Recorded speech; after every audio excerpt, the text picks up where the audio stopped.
This is the third editions to inferential statistics. Now, previously we have discussed about confidence intervals for uh, population mean, and then we have indirectly covered um, hypothesis testing, and then we can also use the confidence intervals as a tool to make decision, um, just like how we make decision using hypothesis testing here. All right, now let's look at the past year paper questions related to confidence intervals and hypothesis testing. All right, now question one. Now the speed v at which javelin is thrown by an athlete is measured in kilometer per hour. The result for 10 randomly chosen throws are summarized by the following statistics, where the B bar represent the sample mean. Now question one, state any necessary assumptions needed for us to be able to calculate 99% confidence interval for the mean speed of a throw. Okay. Now, our assumptions would be, now first of all, the sample size is equal to 10. Now, the sample size is not large enough for us to be able to apply central limit theorem. Central limit theorem require our sample size to be more than or equal to 30 for us to be able to use a standard normal distributions here. But since the sample size is less than 30, we will have to make an assumptions here. Now the assumptions for this would be the sample mean for speed, the sample mean for speed at which javelin is thrown is normally distributed. All right, now that's our assumption. By saying normally distributed, it doesn't mean that we can use standard normal distributions. Now it's a choice here at this point of time. How do we make this choice as to whether to use the standard normal distributions or student t distribution, because both of these distributions are normally distributed. So let's dive into more informations that we can get from the storyline. Now here from this statement, the the standard deviations for the population is unknown. Now, because the standard deviations for the population is unknown, therefore we will have to use student t distributions instead. So we have to use student t distributions. Now that will be the requirement or the criteria for us to choose whether to use standard normal distributions or t distributions in this case, right? Now on your MF19, okay, on the MF19, if you scroll down under the normal distributions table, you will be able to get the student t distributions here. Now there are a few informations that you need to remember whenever you work with these student t distributions. Now first of all, these student t distributions must have a degree of freedom. So you have to obtain the information regarding the degree of freedom, and then with the area that is shown here, right? Okay. Now I'm going to show this table at the side first. Then we're going to look at how we're going to use this student t distribution. Since the standard deviation is not given, therefore we're going to choose to use the student t distributions. Now the formula that we are going to use to calculate the confidence interval is given by this. So the CI, or the confidence interval in this case, is given by the mean, the sample mean, plus or minus the critical value for the that we can obtain for the students t distributions later on. And then after that, we are going to, since we don't have the standard deviations from the population, we're going to make use of the standard deviations that we are able to extract from the sample itself, and then divided by the square root of the sample size, which is 10 in this case. Okay, now first of all, let's check whether we have the sample mean. Right now, we don't have the sample mean directly, but we can obtain that sample mean from these two summations here. And then the standard deviations for the sample mean can also be extracted from the second part of this summation. Now let's take a look at how to work this out. Now the sample mean is given by, hold on, yeah, since they are using a V here, I might as well use a V instead of using an X here. So there should be a V. Okay. Right, now that will be the sample mean, or the mean for the sample mean. In this case, is given by the sum of the speed divided by the sample size. That is 110.8 divided by 10. That will give us 111.08. Okay, now that will be the speed in terms of kilometer per hour, of course. And then next, we're going to work out the standard deviation. So standard deviation is actually given by the square root of this divided by, don't forget, in this case, we are dealing with sample standard deviation. That must be an unbiased sample standard deviations divided by n minus 1 here. And then that would actually give us 333.9 divided by 9 here, right? So that would give us, let me see what we have. I think if you use your calculator, you should be able to obtain 37.1. Right? I have already pre-calculated this just to save a bit of time here. Okay, hopefully that is clear. You guys can check with your own calculator.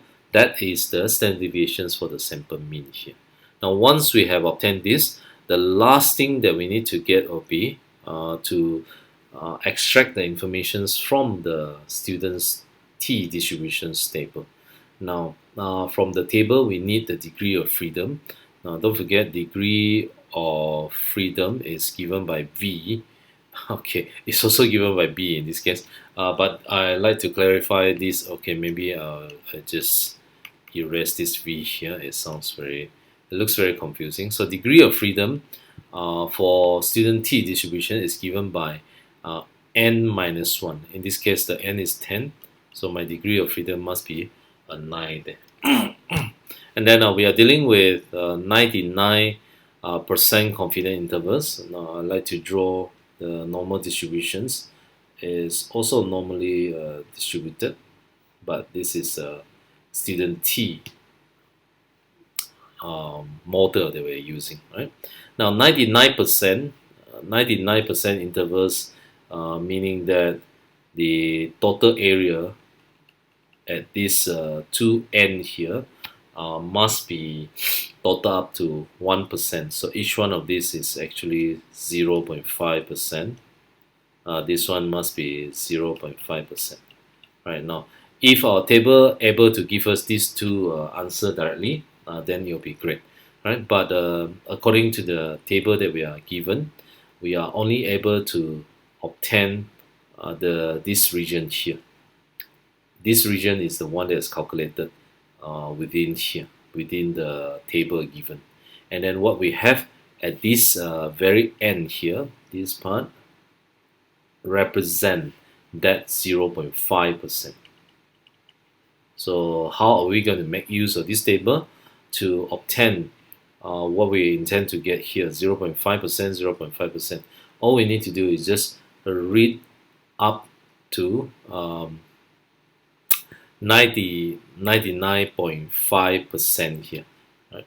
So 99.5%, because this region will represent 99.5%. Plus the 0.5%, the total area should be a 1. Just like to label this. This one will be 99.5%. All right. All we need to do is read this 99.5%, which we can get from the column, this column here, 99.5, and then knowing that the degree of freedom is a 9, so we're going to go to this row 9, and then finally we will be able to lock down the critical value from our students' t distributions table there. Right? So therefore, we can write down our t. This one will be our critical value that we can get from the student t distribution. Right? Now that will be 3.250 or just 3.25. Now once we obtain this, we are ready to answer the confidence intervals. So the confidence interval is given by the mean here, which is 111.08 plus or minus the critical value that we have, 3.25, by the standard deviations. Oh yeah, I forgot to square root this. I almost forgot this. I always forgot actually. So don't forget there's a square root, just as a reminder for you and for myself also. So there's a square root of this. Just let me try to tabulate that. If we have square root of what do we have, 37.1. Okay, so if you square root this, we will get 6.09. I'm just using a approximated value, 6.09 here. Now therefore we're going to get 6.09 divided by the square root of the sample size, so which is 10. Right. Now that will be our confidence interval, and then if you are going to calculate this, okay, just let me try to calculate this and then see what we have here. 25 and then divided by the square root of 10 here. Okay, so I will be able to get in this case right now 6.26. Okay, that is 111.08 plus or minus 6.26. Yeah, 6.26, and then therefore I will get now if you subtract that, then that will be a 105, 104, 104.82, and then up to 117.34. Now if you like to approximate that to 3 significant figures, that will be, yeah, I better put a square bracket here. It'll be 105 to 117. Now that will be our confidence intervals that represent 99%. All right. Now I hope that is clear at this point. All right. Now I'm going to continue to the next one. Second question. Now state with reasons whether 95% confidence intervals calculated from the combined 15 results. So here we, they add on a further 5 randomly chosen throws into the previous result. Therefore, we will be able to get 15 more results in this case. Now, it is found out that the sample variance is smaller than that used in part number 1 there. All right. Now let's figure out whether that is why is it smaller, right? In a while. Now state with reason whether 95% confidence interval calculated from the combined 15 result will be wider, or whether it will be less wide than that found in part 1 there. Now just to recap from number 1, from 1, we have found out our CI to be 1, let me see what the if I remember, 104, 105 approximately to 117, yes, approximately. Now there's the CI that we have obtained, and then what we have is the critical value. The critical value that we have obtained from number 1 is 3.2 3.25. Yes, 3.25.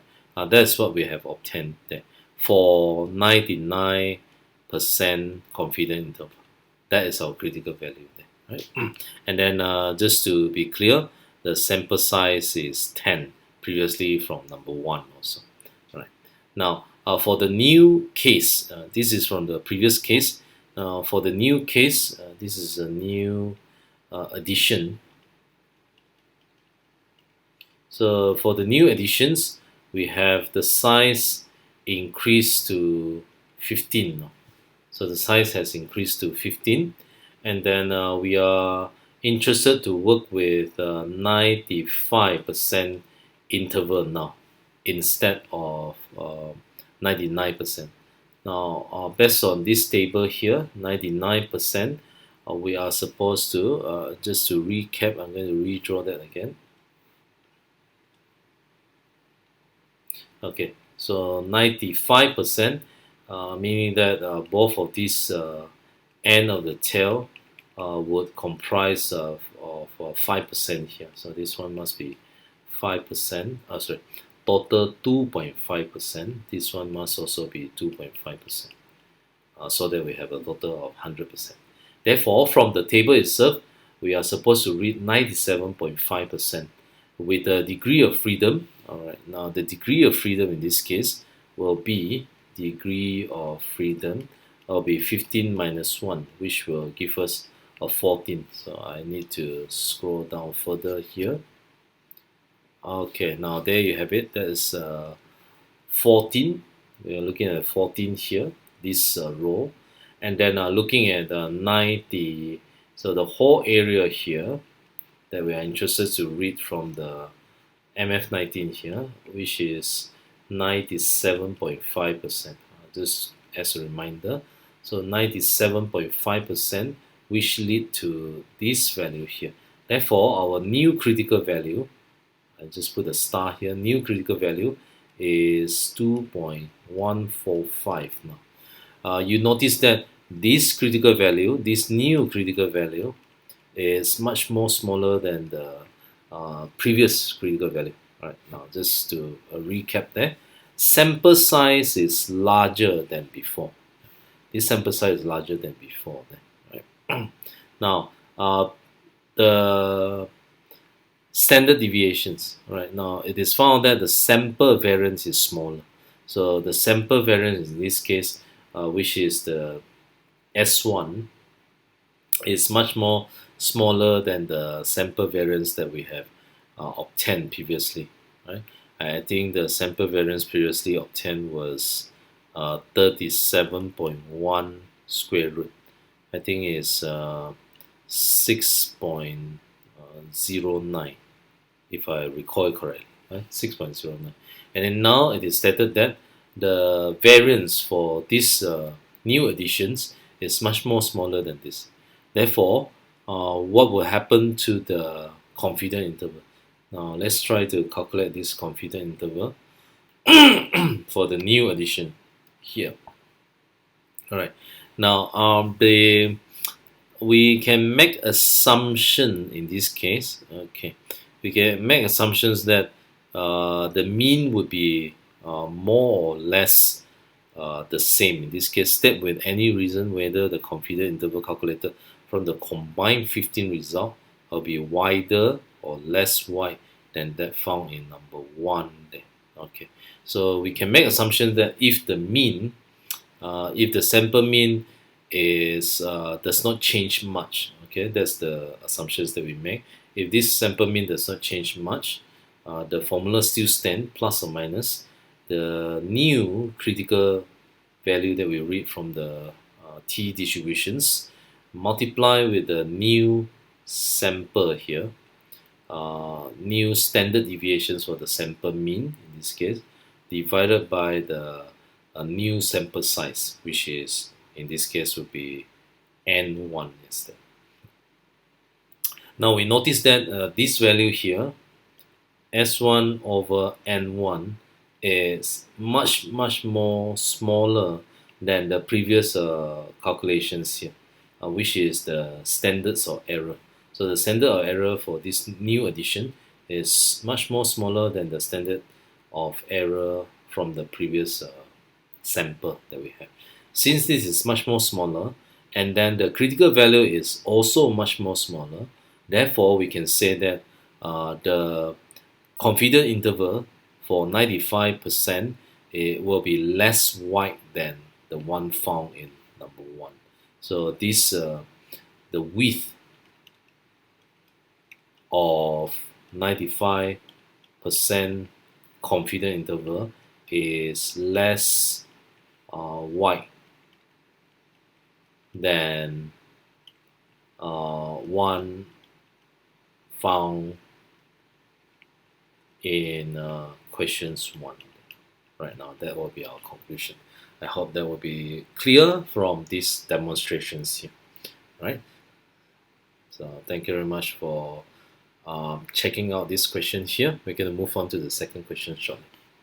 With second question, now in a crossword competition, the times x minutes taken by a random sample of 6 entrants to complete a crossword are summarized as follow. Now the time to complete a crossword has a normal distribution with a mean which is given by mu minutes here. We need to calculate a confidence interval for the population mean in this case. Now the next part, assume that now the standard deviation of the population is known to be 5.6 minutes. We need to find the smallest sample size that would lead to a 95% confidence interval for the population mean of width at most 5 minutes there. Right. Now that's the second section. Now you can see that from the first section, the variance or the standard deviation is not known.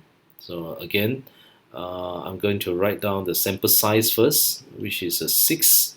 By the way, these standard deviations for the populations is not given or is not known to us, which is usually more practical in real life, right? Because in real life, we are not able to collect all the informations that would allow us to compute the standard deviations for the whole population here, right?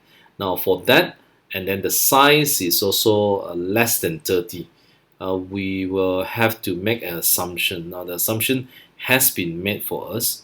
It is stated that this the time to complete the crossword has a normal distribution. So we can use normal distributions here, but not the standard normal distributions because the standard deviation is not given. Therefore, we will still come back to use the student t distributions as a model for our analysis, right? Now, as usual, just like question 1, we are going to work out the mean for this sample mean, which is x bar in this case. The mean for the sample mean, now it becomes very mean. Right? Now that is typically the sum of this divided by n. Okay, in this case it's 210.9 divided by a 6 here. Right. Now let me see whether I can get a nice number out of this. Okay, just let me try this out. 210.9 divided by a 6 there. Okay, I sort of got a nice number here, 35.15 there. Right. Now that will be the mean for my sample mean. And then next, I need to work out the standard deviations for my sample mean also, which will be given by these informations here, divided by, don't forget, an unbiased standard deviation. And then always remember to square root. Okay, this time I remember to square root this. That is 151.2 divided by a 5 there. Square root that. Okay, let me see what do we have. Give me a moment to compute this. Divided by 5 here. Okay, so that is 30 point. I just write down here. Okay, and then from there we are going to square root that. Don't forget this square root. We will get I would say approximately 5.5. Yeah, approximately 5.5. Now that will be our standard deviations for our sample mean. Once we obtain this, then we are ready to answer or to evaluate the 95% confidence intervals. Now, of course, before we jump into the conclusions there, we need to work out the degree of freedom first. Now, the degree of freedom, this time I can use a V. Degree of freedom is n minus 1, which is the same as the denominator here. In this case, it must be a 5. And then I need to draw normal distributions here just to help me to determine what value I should be reading on my MF19. So this is a normal distributions. Right, sorry for my drawing, it's not that good in this case. Right. Now we are looking at a 95% confidence interval. So this n of these two tails must be total up to 5%, and then this one here must be 2.5. Therefore, the area that we are supposed to read from the booklet itself, the data booklet, is this area, which represent 97.5%. So all I need to do is go back to this MF19. I'm going to read 97.5, which is this column here, and then with the degree of freedom of 5.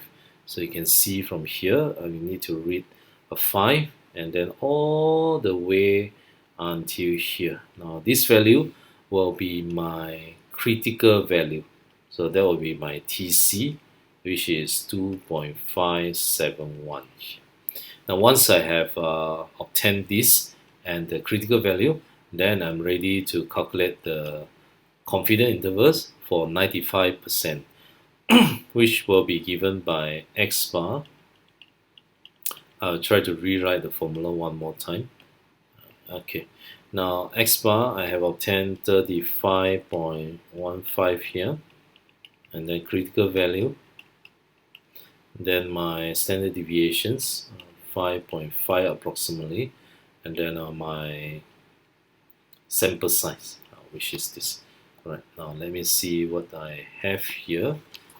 Okay, give me a moment to calculate this. Let me see what I have.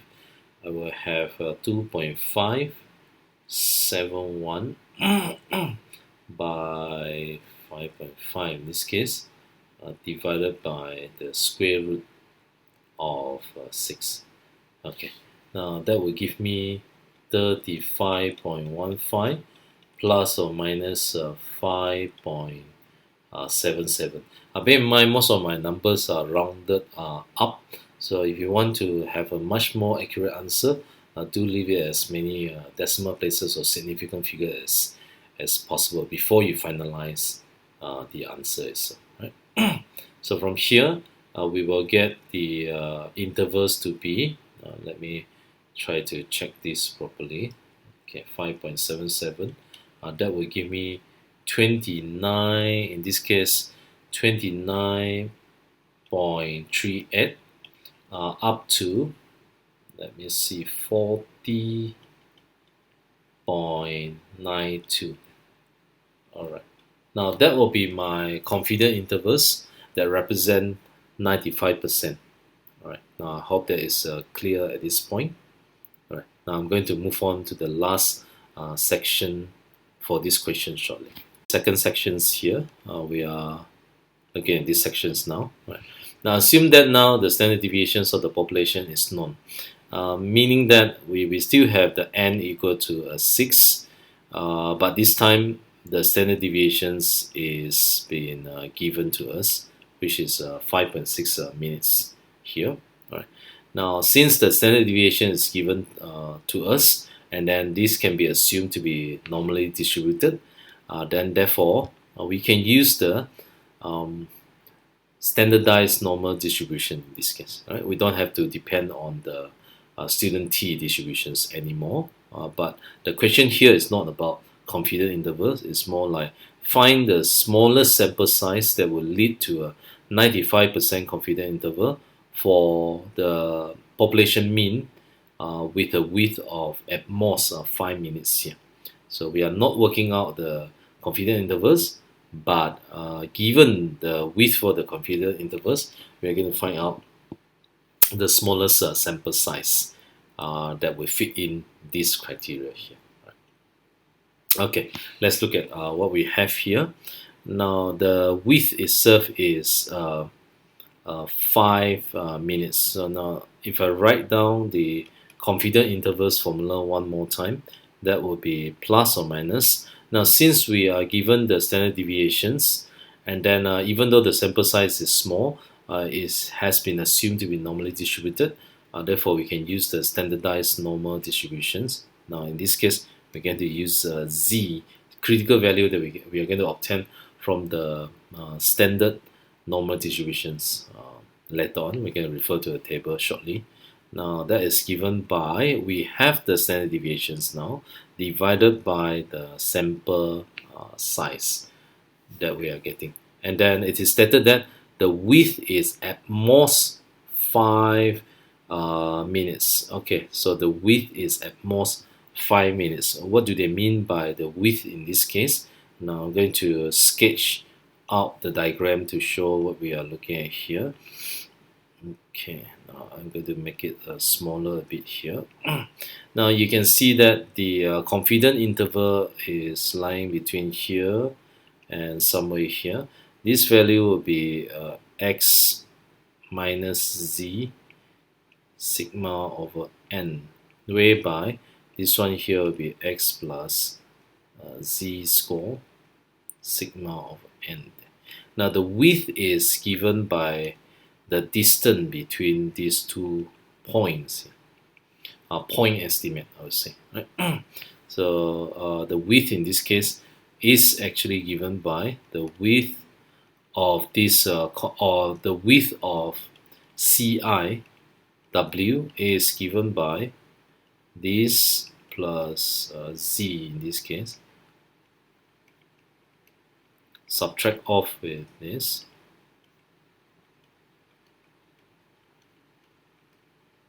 Okay, now you would found out that it's quite easy to compute here. The x bar can be cancelled out. You have 2zc square root here. So the width is given by twice the computations of zc, which is the critical value, and then multiplied by the standard deviations for the population in this case, divided by the sample size. Okay. Now the only informations we don't have at this point is the critical value that refer to the 95% confidence interval. Let's get back to the z-score now. Right? Instead of using student t distributions, we're going to go back to the original normal or standardized normal distributions table. Okay, we are interested with the 95% confidence interval. So again, I need to draw this again just to remind me of what we are looking at. So for this, we are interested with 95%. Again, both of these tail would represent 2.5 and 2.5%. So therefore, based on the table, the region shaded here must represent 97.5%. So I'm supposed to read 97.5% from the table itself, but it's much more easier than student T distribution because I don't need to work out the degree of freedom here. So all I need to do is look at the central area, because the central area represents the area or the probability in this case. Look for 97.5. So let me see 97.5. Let's see whether I'm lucky enough. So this is 44. All right. So I'm very, very lucky in this case. The value is quite obvious. So I just need to go to this row here, 1.9, and then this one must be a 5. 1, 2, 3, 4. Sorry. This is the value that represents 97.5. This is 97.5. And then not only that, once we identify the area is 0.975, now we have to read the critical value for the z-score. Therefore, the critical value for the z-score is read as 1.9, and then you can see that each column represents a certain digits. So the first column is 0, 1, 2, 3, 4, 5, 6. So therefore, this critical value for the z-score must be 1.96. So this is actually 1.96. Okay. Now knowing that, we can work out the sample size here, given that the width is at most. All right. Now, given that, I'm going to write it down somewhere here.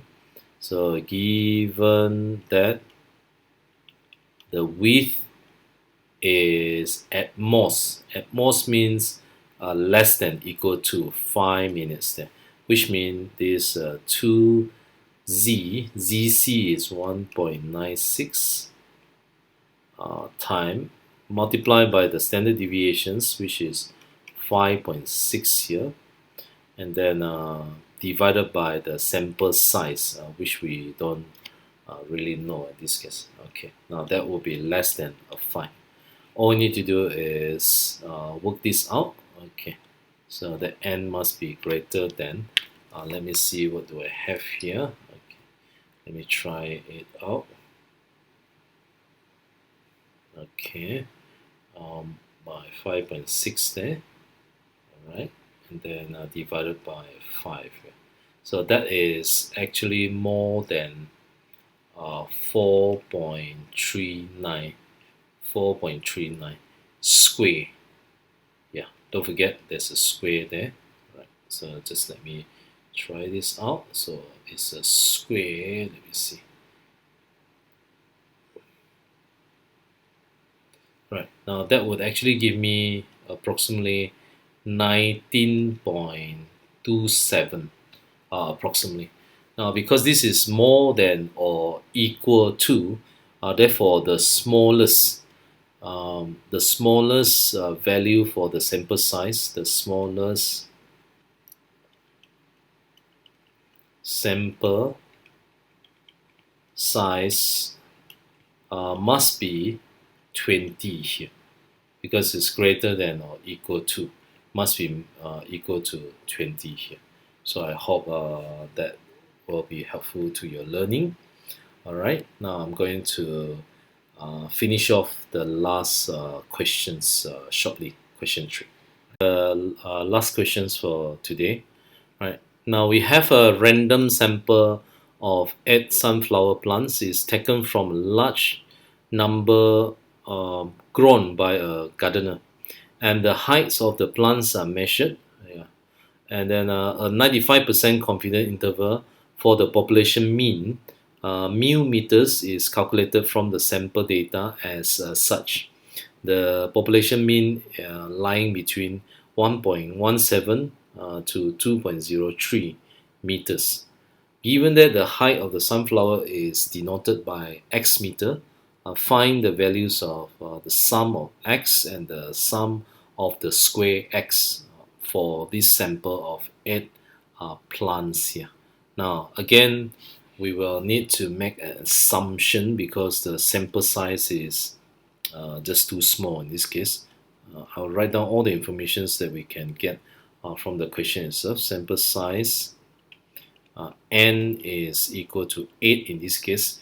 Is rather small for us to assume to be normally distributed, but we have to make the assumptions for this question for us to be able to use that normal distributions to model this. And then again, we don't really have the standard deviation, so this is unknown. So the first thing, we have to make an assumption. So the assumptions would be the sample mean must be or is normally distributed. Right, now that will be our assumptions for us to be able to use that model. And then since the standard deviation is not known, therefore we'll be using student t distributions. So the model that we're going to use is student t distributions here. Right? Okay, now the CI given, the confidence interval for 95% is given as such 1.17 to 2.03 there. Now, if you still recall, the confidence interval is given as x bar minus the, in this case, since we are using a student t distribution, so I'll write down the critical value for the student t distributions. And then now we don't have the standard deviations from the population, so we have to make use of the standard deviation from the sample itself, divided by the square root of the sample size. And then the same go here. Okay, and then this is 95% confidence interval. So recap one more time. So 95% confidence interval. Both of these tail must be 2.5%. And then we are using a student t distribution. So I'm going to scroll down for student t distribution. All right, now this is our student t distribution. And then the area that we are supposed to look for in this case, based on the configuration of the data booklet, is this area, which consists of 97.5%. So I'm supposed to look at the header that says 0.975, which is the same as 97.5% here. Now, after you have read that, we also have one more information that we need to get it done, which is the degree of freedom. Alright, now degree of freedom is equal to n minus 1. In this case, is equal to a 7. So we're going to look under the header 7. Alright, so under the row 7 here, and then look for under the column 97.5. And then that would yield that 2.365. That will be our critical t value, which is 2.365 in this case. Okay. Now, once you're ready, we are going to make use of this result, and then eventually we're going to find the summation of these two values here. Now, first of all, by comparison, we can write down this TC. We have already found our TC, which is 2.365. Multiply with this, we know the sample size is 8. Must be equal to 1.17 on the left-hand side. Okay, now that will be our first equation. Then doing so for the second part, we will get the same result here, except this is 2.03. Now that will be our second. That will be our second equation. So from here, it's just about solving it simultaneously. You can see that. All right, now I'm going to solve for my sample mean first. Oh, sorry, the mean for the sample mean. So you can actually check the additions here. So by doing the additions, we have this, and then these two would add up, 1.17 plus 2.03, which will yield 3.20 in this case. And then indirectly, that leads us to the mean equal to 1.60. Okay, 1.60. But that is not what we intend to find. What we intend to find is the sum of this. And then we know that this represents the sum divided by n, which is 8 in this case, 1.60. Therefore, we can conclude that the sum of x must be equal to 1.6 by 8. Okay, so that will be a 12.8. Now that will be the sum of x in this case. I hope that will be clear in this case. Right.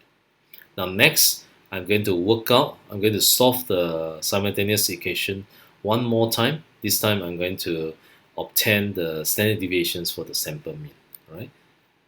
Hold on for a while. The second part, if you need to solve for the standard deviations, as usual, you can either make use of our previous result of the sample mean, and then substitute that into equation number 1 to obtain the standard deviations, or you can do it this way. For instance, I would like to do it this way. I will take equation number 2, subtract equations number 1. I will get this.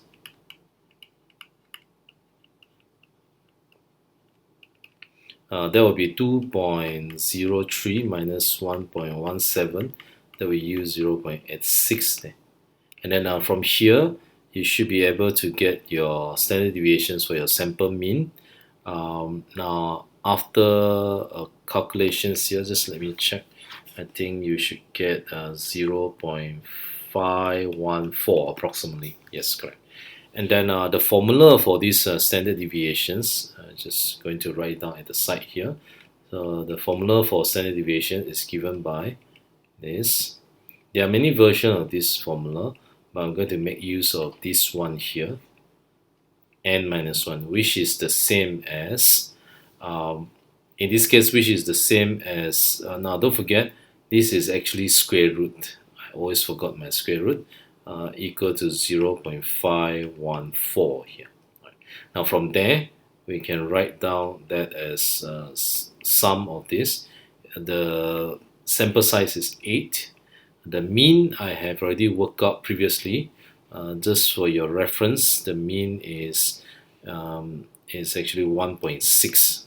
Okay, so that is 1.6 square divided by 7 should be equal to 0.514 square if you get rid of the square root there. So from here, we can conclude that this is equal to, just let me try this out. Okay, that will be 7, okay, and then plus 20. Right.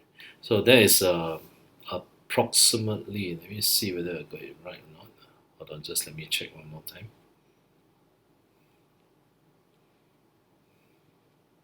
20.8, okay, 20.8.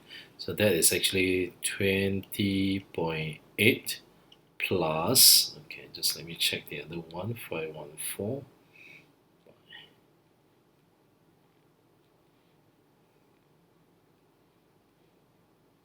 Okay, so we have to add up this with 1.8 approximately.